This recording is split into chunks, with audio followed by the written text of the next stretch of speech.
Yun mga kap, ito na yung hinahanap mong pangmalakasan. For sure mga kap, pila-pila na naman itong December, no? Lalo na itong parating na mga Christmas party. So kung naghahanap ka ng solid pair na pangmalakasan, ito kulay puti, napakaganda, napakaangas. Ewan ko ba, gandang-ganda ako dito sa colorway ng puti na Meidjo. So naka premium blade ito mga kap, no. So isa sa mga strength ng Meidjo itong kanyang premium blade.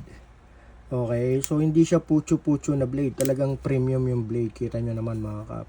And then at the same time mga kap, no, ito ay naka 7,000 RPM. 7,000 RPM, so ibig sabihin malakas yung motor niya.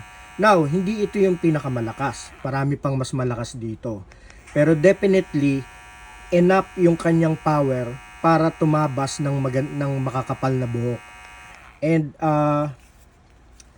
combination kasi yan mga kape, motor at saka blade. So, yun yung talagang sikreto kung bakit kayang-kaya nilang tumabas ng makakapal na buhok kahit na mga kulot pa, no? So ito yung strength ng Meidjo mga kap, tamang-tamang lakas ng power ng motor, and then at the same time premium yung blade.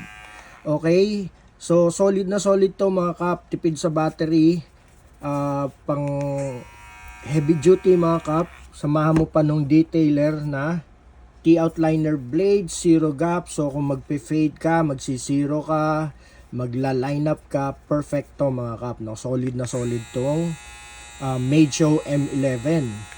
Okay, so pinaplex ko to mga kap dahil for sure ito yung kailangan nyo. Ito yung heavy duty in terms of performance. Never late to mga kap. Solid ang performance nito. So kung nagkahanap ka ng pambakbakan mga kap ngayong Kapaskuhan, ito na yon, direct message lang kay Daddy Barber.